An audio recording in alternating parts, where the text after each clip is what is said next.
పేదవాడి పక్షాన నిలబడతాం, ప్రజా గొంతుకై నినదిస్తాం. వాయిస్ ఆఫ్ వాయిస్లెస్, తెలుగువారి మనస్సాక్షి సాక్షి టీవీ. సాక్షి టీవీ ప్రసారాల కోసం మీ స్థానిక కేబుల్ ఆపరేటర్ని వెంటనే సంప్రదించండి. రాజమండ్రి వద్ద గోదావరిలో వరద నీటి మట్టం తగ్గుతోంది. 5,30,000 క్యూసెక్కుల నీటిని ధవళేశ్వరం కాటన్ బ్యారేజ్ నుంచి సముద్రంలోకి విడుదల చేస్తున్నారు.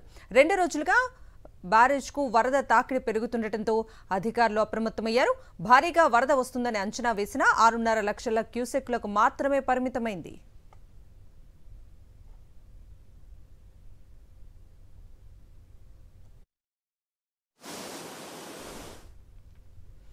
గోదావరి వరద ప్రభావంపై పూర్తి డీటెయిల్స్ మా ప్రతినిధి హరీష్ అందిస్తారు.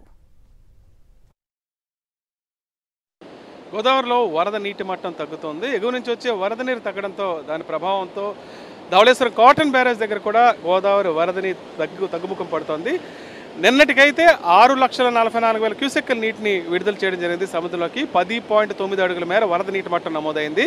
ఒక రోజులోనే దాదాపు 24 గంటల్లోనే తేడా వచ్చింది. ప్రస్తుతం అయితే 9.7 అడుగుల వరద నీటి మట్టం నమోదైంది. అదేవిధంగా డిశ్చార్జ్ చేసే వాటర్ కూడా 5,30,000 క్యూసెక్కులకు పడిపోయింది. దీంతో దిగువ ప్రాంతంలో కూడా వశిష్ట, వైనతేయ, గౌతమి గోదావరిలో కూడా ఈ వరద నీరు తగ్గుముఖం పడుతుంది. సాధారణంగా ఆగస్టు, సెప్టెంబర్ నెలలో గోదావరికి భారీగా వరదలు రావడం ఆనవాయితీ. అయితే 2022లో జూలై నెలలోనే భారీగా వరదలు వచ్చినాయి. దీంతో జూలై నెలలో కాస్త ఫ్లడ్ పర్సంటేజ్ పెరిగితే అధికారులు అప్రమత్తం అవుతున్నారు. ఎగువన దీని ప్రభావం ఖచ్చితంగా కనిపించే అవకాశం ఉందని అంచనా వేశారు. ఎందుకంటే కొండబాగులు విస్తృతంగా ప్రవహించడంతో పాటు గోదావరి ఉపనదులైన శబరి సీలేరులో కూడా భారీగా వరద నీరు వచ్చి చేరడంతో దాని ప్రభావం చాలా ఎక్కువగా ఉంటుందని అంచనా వేశారు. అయితే 8 లక్షల క్యూసెక్కులకు చేరుకునేలోగానే గోదావరి వరద నీరు మళ్ళీ తగ్గుముఖం పట్టింది. ప్రస్తుతానికైతే దిగువ ప్రాంతాల్లో కూడా పెద్దగా సమస్యలు ఏవి వరద ప్రభావంతో అయితే ఉండవని అంచనా వేస్తున్నారు.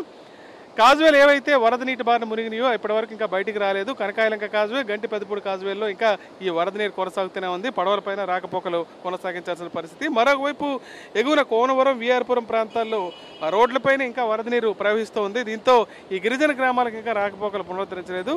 మరో 1-2 రోజుల్లో పూర్తి స్థాయిలో వరద నీటి మట్టం తగ్గే అవకాశం ఉందని అధికారులు చెప్తున్నారు. ధవళేశ్వరం కాటన్ బ్యారేజ్ నుంచి విడుదల హరీష్ ఫర్ సాక్షి న్యూస్.